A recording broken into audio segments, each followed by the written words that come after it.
በየባህልና በየዘመኑ የሚያስተጋባ አንድ አባባል አለ። ቃላት ዓለማትን ይፈጥራል። እንናገረው ነገር ሌሎች ብቻ ሳይሆን ራሳችንም ጭምር የምንኖርበትን እውነታ ይቀርጻል። የምንናገረው እያንዳንዱ አረፍተ ነገር በአእምሯችን፣ በሌሎች ልብ ውስጥ እና በሕይወታችን አቅጣጫ የሚጠቁም ዘር ይዘራል። አንድ ጥበበኛ ሰው ይህንን ያውቃል። አንዳንድ ቃላት ክብደት እንዳለው ይረዳል። ወደ ውሃ እንደተወረወረ ድንጋይ ከተነገረበት ጊዜ በላይ ርቆ የሚናኝ።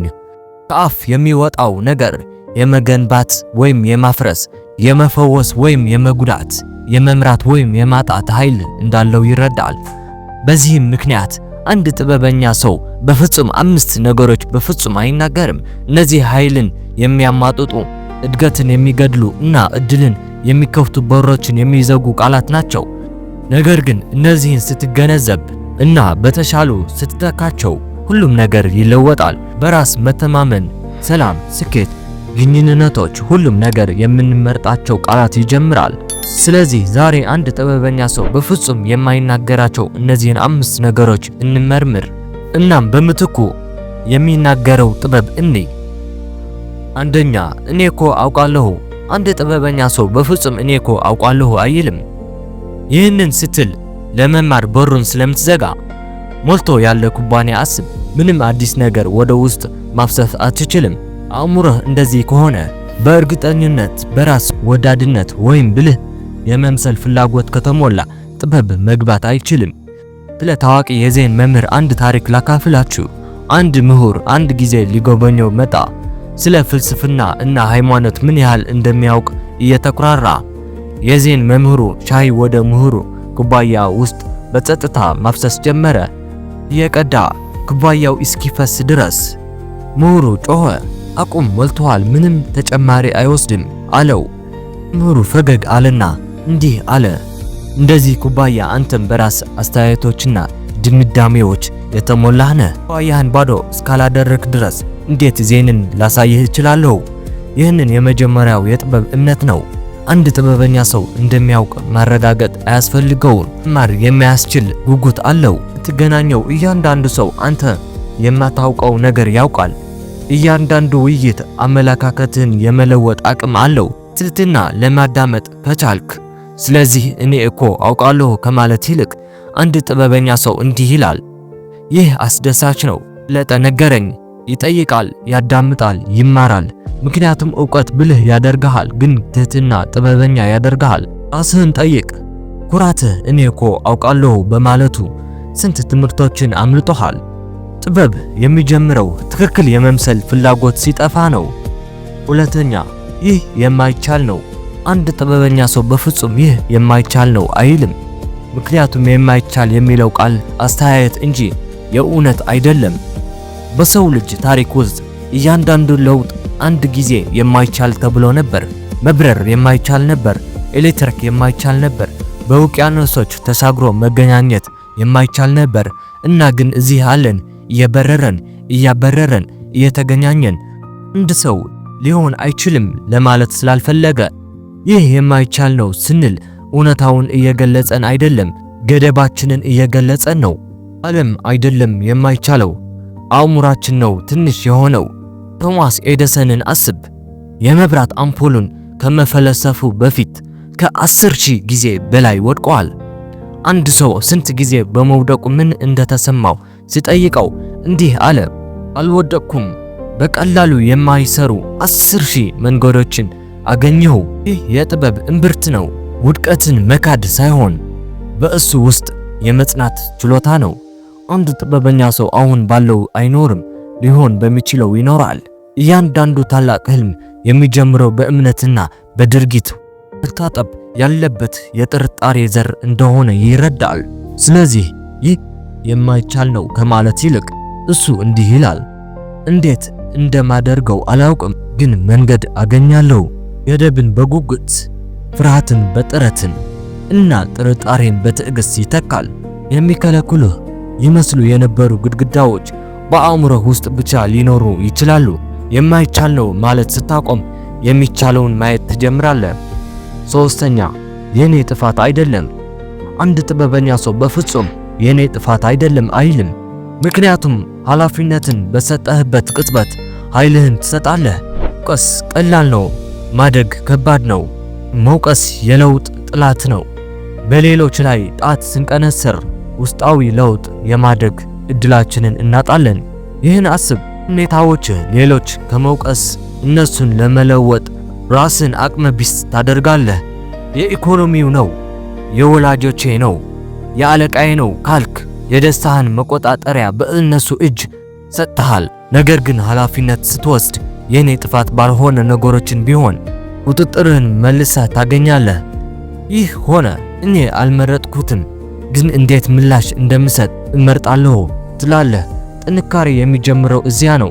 ኔልሰን ማንዴላ አንድ ኃይለኛ ታሪክ ላጋራህ። ለ27 ዓመት ታስሮ ነበር። የኔ ጥፋት አይደለም ለማለት ሁሉ ምክንያት ነበረው። ግን ከእስር ሲወጣ መራራነትን አልያዘም። እንዲህ አለ፣ ሲሄድ ቁጣዬን ከኋላዬ ካልተውኩ አሁንም በእስር ቤት ውስጥ እሆናለሁ የሚለውን አውቆ ነበር። ያ ጥበብ ነው።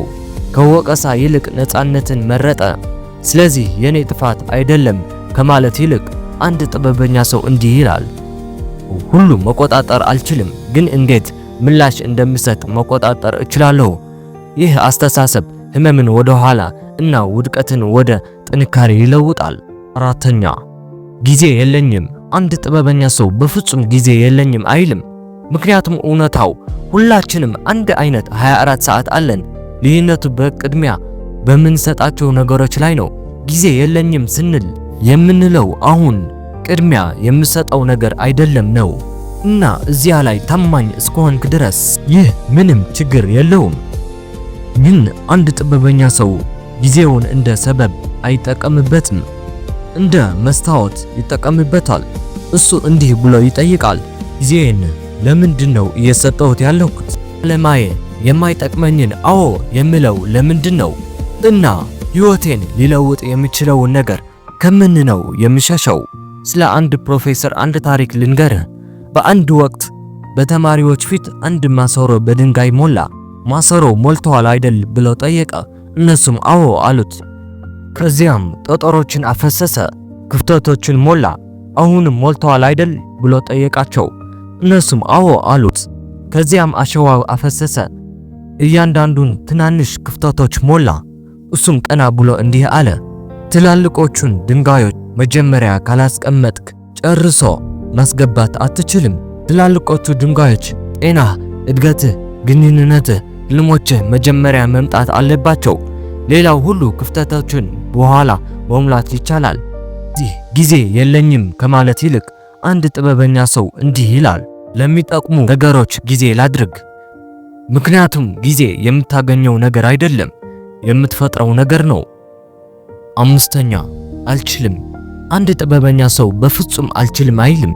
ምክንያቱም አልችልም የሚለው ቃል እስር ቤት ነው እና አብዛኛውን ጊዜ ደግሞ እኛ ራሳችንን የሰራነው ነው። አልችልም በምትልበት እያንዳንዱ ጊዜ አእምሮህ ያምናል። ሊከፈቱ የሚችሉ የነበሩ በሮችን መዝጋት ይጀምራል። እውነታው ብዙ ጊዜ የማንችለው አይደለም፣ የማንፈልገው ነው። ምክንያቱም እንፈራለን። መውደቅን መፍራት፣ የመተቸትን መፍራት፣ በቂ እንዳልሆነን መፍራት። ግን ፍርሃትን ለማሸነፍ ብቸኛው መንገድ ሳትወድ በግድ መስራት ነው። ልጅ እያለህ መራመድ ስትማር አልችልም አላልክም። ወደቅ፣ ተሰናከልክ፣ እንደገና ሞከርክ። ማንም የሚያየህ ግድ አልሰጠህም። እንዲህ ነው የተማርከው፣ በእንቅስቃሴ እንጂ በብቃት አይደለም። አንድ ጥበበኛ ሰው ያንን የልጅነት መንፈስ ይዞ ይቆያል። እድገት የሚመጣው ከእርግጠኝነት ሳይሆን ከድፍረት እንደሆነ ያውቃል። ስለዚህ አልችልም ከማለት ይልቅ እሱ እንዲህ ይላል፣ እሞክራለሁ፣ እማራለሁ፣ አድጋለሁ። እያንዳንዱ ስኬታማ ሰው አንድ ጊዜ ተስፋ ያልቆረጠ ጀማሪ ነበር። ፍርሃት የሌለብህ መሆን የለብህም። ፍርሃትህ ከሚነግርህ በላይ አንድ እርምጃ ተጨማሪ መውሰድ ብቻ ነው ያለበት። ምክንያቱም ጥበብ ሁሉንም ነገር ማወቅ ማለት አይደለም፣ ምን ማለት እንዳለብህ እና ምን ማለት እንደሌለብህ ማወቅ ነው። ቃላት የምትኖርበትን ጉልበት እንደሚቆርጹ መረዳት ነው። ቃላትህ የእውነታው መርሃ ግብርህ ናቸው። ቀይራቸው እና የምትነሳበትን ዓለም ትቀይራለህ። ስለዚህ በሚቀጥለው ጊዜ አልችልም፣ ጊዜ የለኝም ወይም የማይቻል ነው ለማለት ማለት ስትፈተን ቆም በል፣ እስትንፋስ ውሰድ እና ሕይወትን የሚሰጡ ቃላትን ምረጥ እንጂ ገደብን የሚፈጥሩትን አይደለም። ምክንያቱም አንድ ጥበበኛ ሰው ለማስደመም አይናገርም፣ እውነትን ለመግለጽ ነው የሚናገረው። ዝምታን ለመሙላት ቃላትን አይጠቀምም፣ ለቃላት ትርጉም ለመስጠት ዝምታን ይጠቀማል። ያ ጥበበኛ ሰው ሁን። ዓላማ ተናገር፣ በእውነት ኑር እና አስታውስ፣ ዓለም ለራስህ የምትናገረውን ቋንቋ ያዳምጣል። እነዚህ ቃላት ልብህን ከነኩህ አንድ ጊዜ ወስደህ ዝም ብለህ አትስማ፣ ተግባራዊ አድርግ። አሁን ራስህን ጠይቅ፣ ከእነዚህ 5 ሐረጎች ውስጥ የትኛው ነው መተው ያለብኝ? የትኛው ነው ብዙ ጊዜ ራሴን ስናገረው የሚይዘው? ዛሬ ጀምር፣ በእድገት ቋንቋ ተካው እና ሕይወትህ እንዴት መለወጥ እንደሚጀምር ተመልከት። ምክንያቱም ጥበብ መድረሻ አይደለም፣ ልምምድ ነው። በየቅጽበቱ የተሻለ ቃላትን በምትመርጥበት ጊዜ ሁሉ የተሻለ ሕይወት ትፈጥራለህ። ስለዚህ ብርሃንህን መናገርህን ቀጥል፣ መማርህን ቀጥል፣ ነገህን ቀጥል እና አስታውስ፣ አንድ ጥበበኛ ሰው መጮህ አያስፈልገውም። ዝምታውና ተግባሮቹ በበቂ ሁኔታ ይናገራሉ። እና ይህ መልእክት ካነሳሳህ ላይክ አድርግ። የሚቀጥለው አስደናቂ ቪዲዮ እንዲደርስህ ሰብስክራይብ አድርግ።